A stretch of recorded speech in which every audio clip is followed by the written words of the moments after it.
Hey, Forge fans. Anthony Urciuoli here. Jessica Lisi here as well.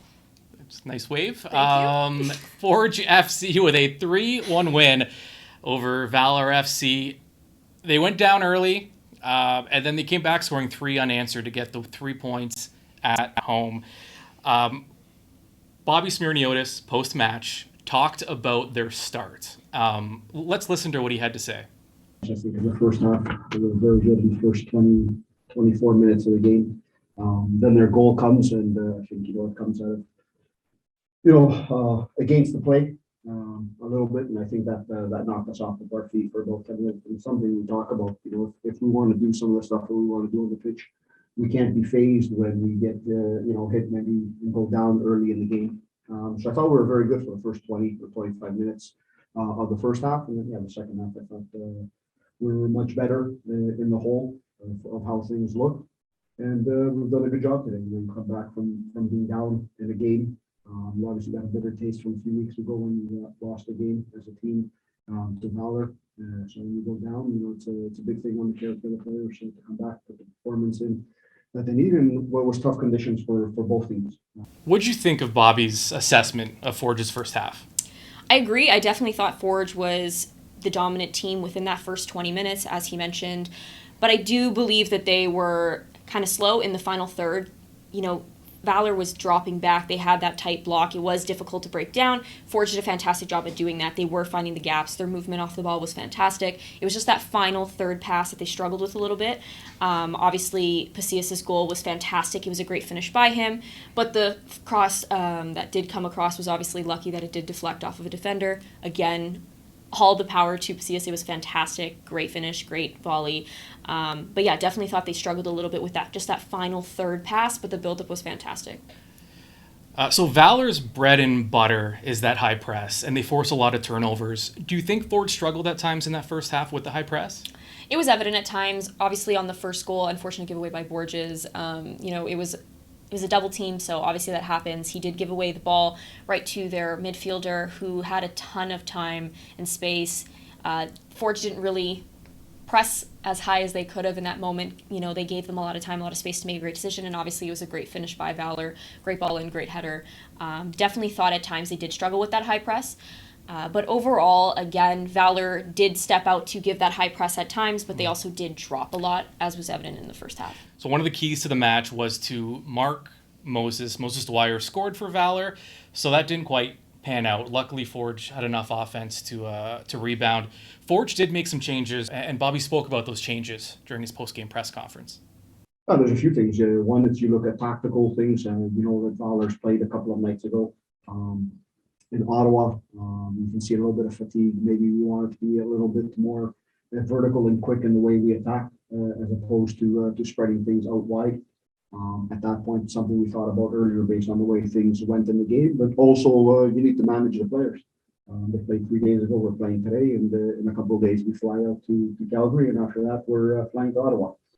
So you got to manage the minutes. We have the depth in the squad.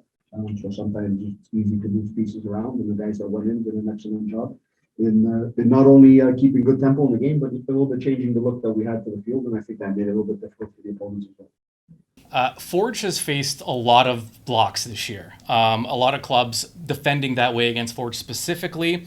Bobby talks a lot about breaking down blocks and having a lot of movement off the ball. Just when we hear blocks, what are we talking about? Yeah, a lot of times with a block, it's very frustrating to play against, very frustrating to break down. Forge did a fantastic job, I thought, in the first half. They really were patient on the ball. They were able to find those gaps. That is the most difficult part of breaking down a block. So, for example, a lot of times in a block, it's a team really keeps their shape. They're compact, they're tight, they are shifting together. The goal of the opposition would be to break them down. Again, Forge did a fantastic job with that. They were able to find those gaps. The goal of breaking down a block would be to draw a player out of position. So, for example, if you're a midfielder and you have the ball at your feet, you're able to dribble at someone, draw them out of position, right, so someone can make that run or you can slip the ball through. And again, I thought Forge did a fantastic job with that in the first half for sure. And it takes a lot of patience. It does. It definitely takes a lot of patience. Yeah, and when you... it's so lame to talk about weather and heat and all that, because everyone deals with it and everyone's experienced it, and these guys, you've played in it, they play in it. But It does. There's no way it doesn't impact the game at all, especially when you are. I feel like when you're frustrated, and this could. I mean, everyone can experience this. When you're frustrated, the heat does make it a little more frustrating. So, when you're facing a team like Valour that's playing the way they are, yeah, it's tough to not just want to. Forge is used to just going and attacking, and now they have to stop and think. So does it play a factor in this? It definitely does. When you're a player and you're frustrated for other reasons during the game, and you don't have to worry about the heat, but it always plays a factor. Sure. You're fatigued. Everything just becomes that much harder in your brain, and it does lead to mess ups and as well as injuries at times. But both teams had a quick turnaround, so both of them did well with the heat, I would say. But yeah, it definitely plays a big factor at times. So let's talk about the second goal. Becker creates a turnover. Again, press. We hear that a lot in this league. So what did you see on that second goal? Becker made a fantastic read on the play. Anytime a player does have their back to goal, you need to press them. They're facing their own goal. And it's not something, you can teach it, but there's an instinct that has to take over. And Becker's been around long enough now. Yeah, absolutely. That the timing was, it couldn't have been more perfect. Yeah, he definitely read the play fantastically, great timing, and then his decision-making afterwards was even greater because he was able to be patient with the ball. Most players would have probably just forced that shot. He took the time to put his head up and realize, hey, there's 3-4 players, something like that in the net.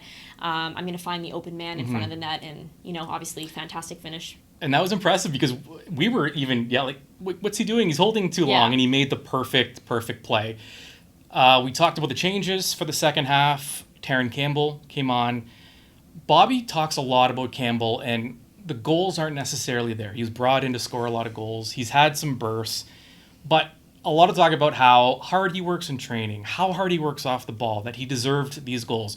What does it mean to work hard off the ball if you're a striker? And you would know this firsthand. Well, a lot of times as a striker, yes, your goal is to score goals, of course, but you can create a lot of space for your other teammates. So, for example, working off the ball could mean making that run that would create space and, that open space for someone else to make the run. Sometimes as a striker coming to the ball, so someone can play that over the top ball for someone making another run is a really easy one to do. So it definitely plays a big factor in how, the teammates can play off of you. So he is fantastic at that. I did notice that as well.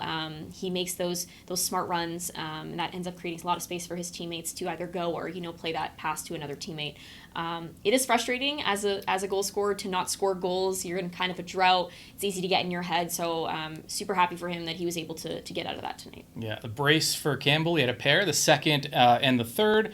And he spoke after the win against Valour. It's always good to score goals. So from that part, obviously I haven't scored in a while, so it was a good feeling to score again. But most importantly, I'm happy we got the 3 points. It was a big game for us, so happy to get the 3 points. I think we have the quality to rotate players in different situations and different scenarios, whatever game that it requires for us to do that. Today ended up working out well. We got another 2 goals into the game 3-1. So yeah, I think we have the players to do it. So when we can, it worked out well today. Jess, as a striker, whether you're starting, coming off the bench, does it make a difference mentally? At times, for different people, I think the most important thing to remember as a player, no matter what position you play, if you're used to being the person that scores a ton of goals, I've been in this position where, I was used to seeing all the minutes on the field and being that star, and then you go somewhere and you don't see the field, and it's very frustrating as a player.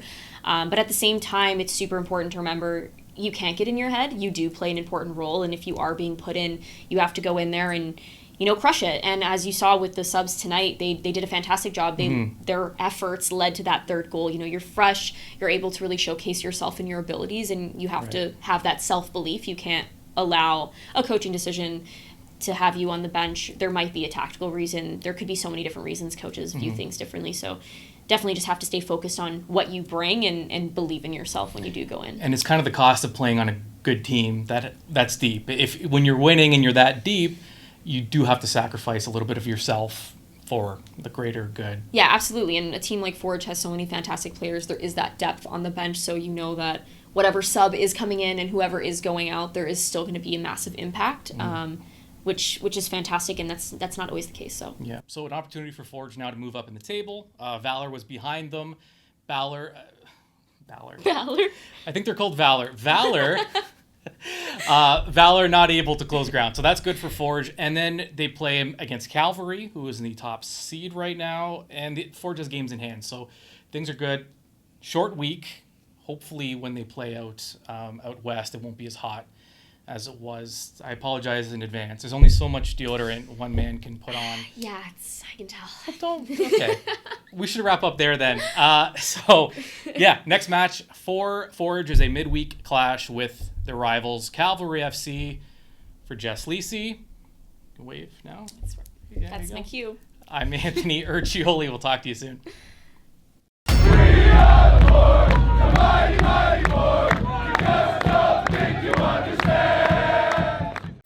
This has been Match in Review with Anthony Urciuoli on the Forge Audio Network. For the latest on all things Forge FC, subscribe on Spotify or wherever you get your podcasts.